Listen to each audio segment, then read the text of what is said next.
Welcome to Inside Lansing. Today's guest is our very own finance director, Brian Hanigan. Brian, Hi, thanks nice. for having you back on the show. It's been a couple years. Thanks for having me, Neil. Yeah, we love having you in the glad. studio. And why don't we just start with kind of a topic that I think we talked about before, but you haven't been on the show in a while, so some people might have, forgotten, is what is your role as finance director? What is that role here within the Village of Lansing? Well, the primary role of the finance director in a municipality the size, or really any municipality, is to present the village budget to the village board, which usually, in the case of the Village of Lansing, approves that budget in July of each year.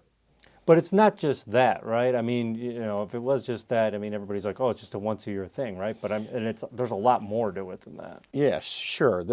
All during the year, there's meetings with department heads as their operating budget is approved, and then they implement it during the year, whether that's the purchase of squad cars in the police department, ambulatory services for the fire department, or vehicles and projects for the public works department. So a finance director's role really goes beyond just the annual approval. It's monitoring that budget and making sure that the village continues to have the funds necessary to operate those key emergency services and first responder services, and then obviously public works is an important part of what's provided to the village residents. You mentioned operating budgets. So operating budget is what you would say is what is the budgets for each department. Is that correct? That's correct. So my role really is, I don't want to call it being the scorekeeper, but the finance department really is there to serve. You're the scorekeeper. You're like, I've got everybody lined up. I'm a scorekeeper. I think that's a pretty great way to describe it. Well, and our role is really to make sure that the funds that the village collects for sales tax, for the property tax levy, that it's collected properly and that it's then available for department heads like Chief Koyenga, Chief Phillips, Gary Richardson in Public Works, that they're able to run their departments appropriately during the year. So a scorekeeper is probably not a great description of it, but our role in finance is to be really supportive of those department heads who are the first line people to serve residents in Lansing. So you had mentioned tax levies, and I'm just a normal guy. I don't know all about tax levies and stuff. I mean, I know generally kind of what they're about, but maybe you could talk a little bit more in detail about Lansing's tax levies and how you handle them. So our village board has been really good over the last 3 or 4 years about increases in the tax levy to be limited to what you would call the cost of living. So our levies have increased by about 3% a year, which is significantly lower than what's allowed under state. What is allowed? Actually up to 5%, just slightly less than 5%. So the village board has increased it based on the costs of providing the services, which, as everyone knows, there's an inflation element in year over year management of first responder services. So our village board has been really good about approval of a tax levy that goes out to residents that really only increased by that COLA. Our tax levy is an important part of our budget in that it provides, with sales tax, approximately 60% of the funding for providing those services. Our budget annually is about $35 to $36 million, and approximately 25 of that 35 is provided by sales tax, businesses in Lansing, and the property tax levy.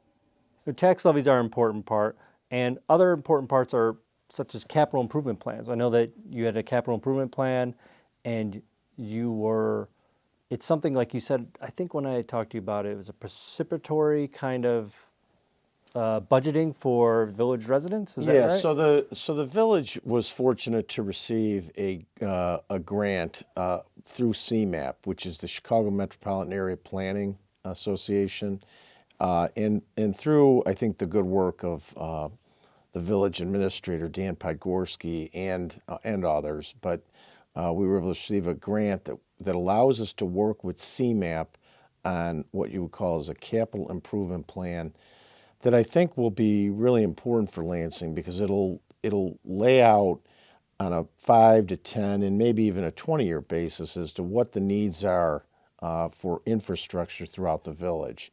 And by infrastructure, I don't just simply mean public works projects, streets, alleys, sidewalks, but also building improvements, air conditioning needs, all the things that the village's various buildings might need, including the village hall, the police headquarters, and the fire headquarters. So I think it's going to be something that's going to be an important tool that the village can use as we try to allocate, obviously, funds that we receive each year, but every capital improvement project can't be done in a single year. They have to be done over a period of planned years. So.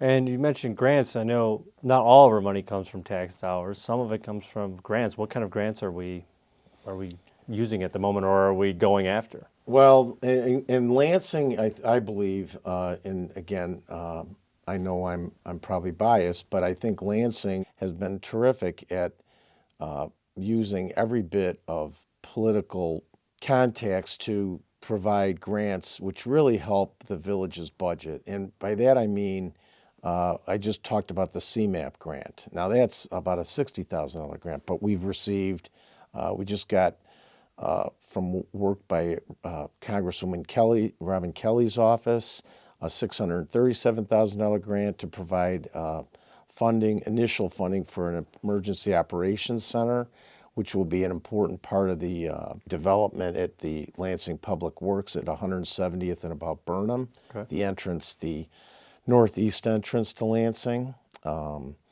We've also been awarded a grant for some work that was done at 192nd Place and 193rd Street that will reimburse our water fund for about $850,000 of work that was done in the Flanagan Culvert area. In Oakwood Estates, we've done approximately $5 million of work related to the funds that we received from ARPA. Now, ARPA, we received $4 million, but I think by the time all things are said and done and the water mains are replaced and the roads are repaired, there will probably be another, $500,000 to $1 million of various repairs that we need to do to finish up that project. So grant funding is an important part of the budget.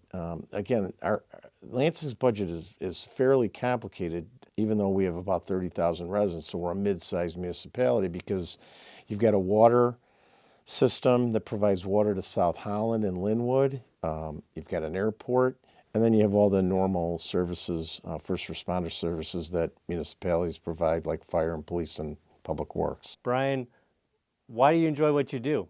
Let's just ask that question. Why do you enjoy this? Well, I enjoy, I really feel like we have a really good team of directors. By directors, I mean, obviously, department heads. I also feel like you've got a village board here that really, truly cares about the residents here, as evidenced by things that they do in looking with a lot of scrutiny towards our levy each year. So levies are not passed haphazardly. They're passed always with an idea on making sure that it is something that can fit within an individual resident's budget. And it's just been a really good 4 years since I've been here. So, and thanks for having me today, Neil. Yeah, we're glad that you could make it on the show, and we're glad that you've been here for the 4 years, and we look forward to more. And just want to thank you again for coming on here today to give us a little insight into the finance department. Great. Thanks for having me. And thank you for watching. We'll see you next time on Inside Lansing.